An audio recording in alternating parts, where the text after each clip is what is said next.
and influence the representative of main political parties in UK because, capitalizing the vote bank in UK. In turn, all this influenced the political thinking of the government ministers, legislators, administrative officers, and human rights and media group. And not only that, and it has an overspill effect where they all influence and has impact on the foreign governments, international and regional organizations like United Nations, NAM, EU, and also the eminent persons. I would like to give you another information today. Tomorrow they are going to have all these pro-elements have organized a meeting, a pro-LTT meeting in Brussels, in EU Parliament. And who's organizing? Former Labour MP, now is MP of European Union, Mr. Murphy. And he invited all the pro-LTT activities from WICO from India and other activists. And they are also planning to form an all-party committee of EU parliamentarians.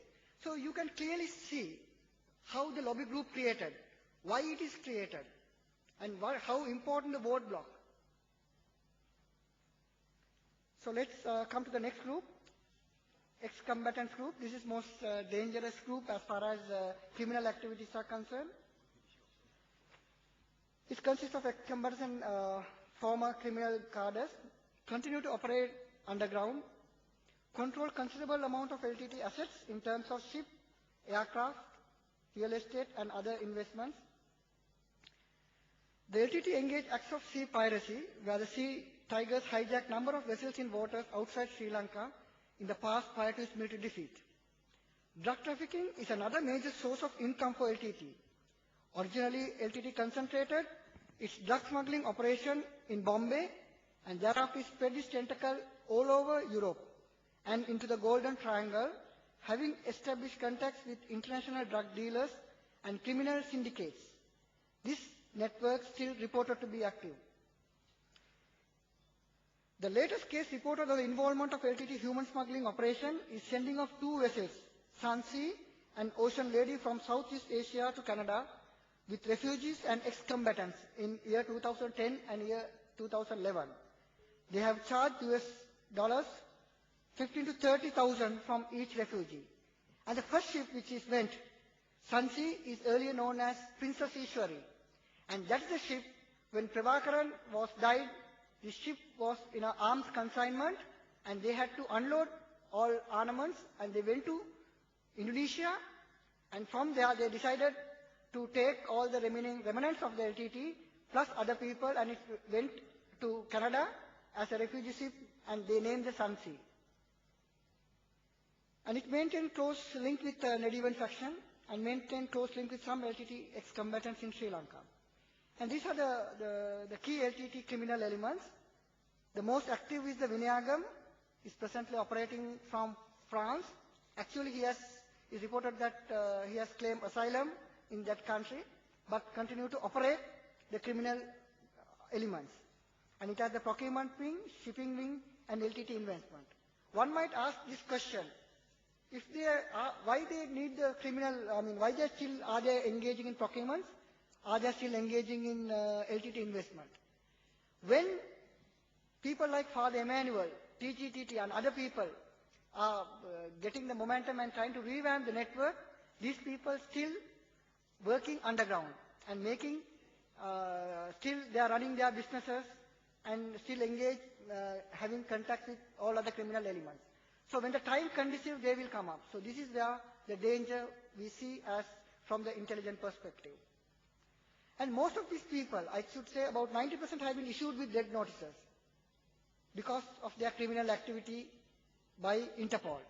And again, it's very, it's unfortunate to say that some individuals still operate openly in some countries after having even issued the red notices by Interpol. Media is one of the main tools extensively used by the LTT to propagate its ideology and raise funds from Tamil diaspora throughout its military struggle even today. It's maintained a number of TV, radio station, website, pointing presses, printing presses, most European capitals where the Tamil diaspora is significant. Some of these establishments were also funded by outside parties for different reasons. They also maintain close links with certain international media establishments and journalists, and they have come under regular payments of LTT front organizations. And as of today, they extensively use the social network for their propagating, especially the Facebook, email, Skype, web pages, Twitter. And these have been specially used to organize signatory campaigns targeting head of states, international organizations, and other influential personalities and institutions to create public opinion against the Sri Lankan government. And these are the other means that they carry out the propaganda, signatory campaigns, public protest, media conferences, seminars, workshops. They organize different media conferences and also create and distribute fake propaganda materials to mislead the international community. The LTT media network can be broadly divided into TV stations, radio stations, website, and printed media.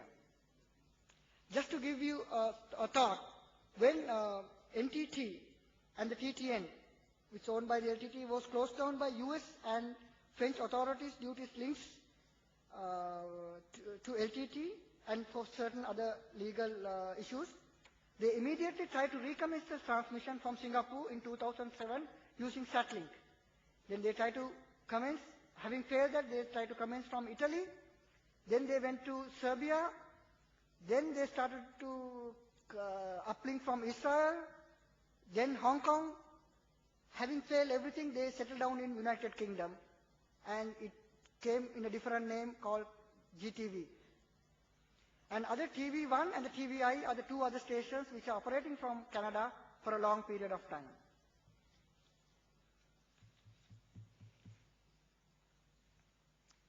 I just rushed through the LTT international finance is from 87 to 93, it's about 25 to 50 million.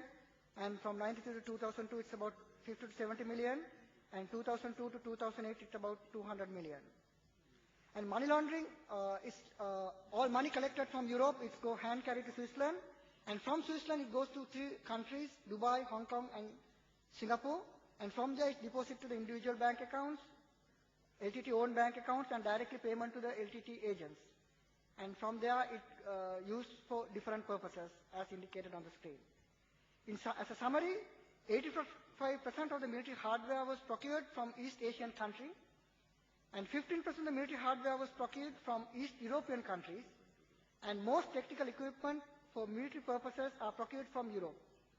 And it still maintains close contact with East Asian countries and countries in Horn of Africa. These are the countries now who have come to support certain, LTT front groups. And having said that, the world was not blind. They took so many actions, starting from India. They banned LTT, USA, UK, Canada, so on. And these are the count operations done by the other countries. The white color lettering indicates the present investigations. Conclusion.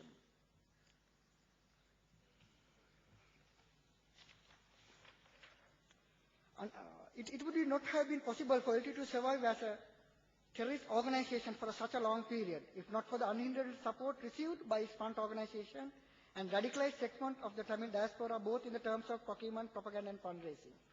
Unfortunately, today, same front organization, together with the pro-LTT elements, and less than 10% of the radicalized segment of the diaspora population, who were largely responsible for destabilizing the island nation and helped to sustain LTT terror campaigns over more than 30 years, still engage in carrying out same activities as they did in the past in the pretext of safeguarding the right of Tamil and using human rights banner.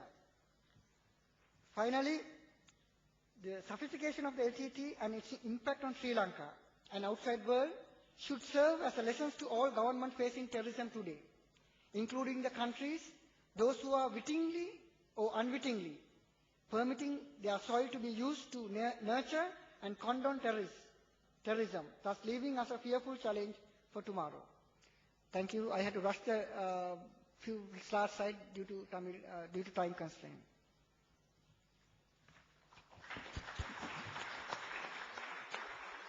Thank you, Suresh.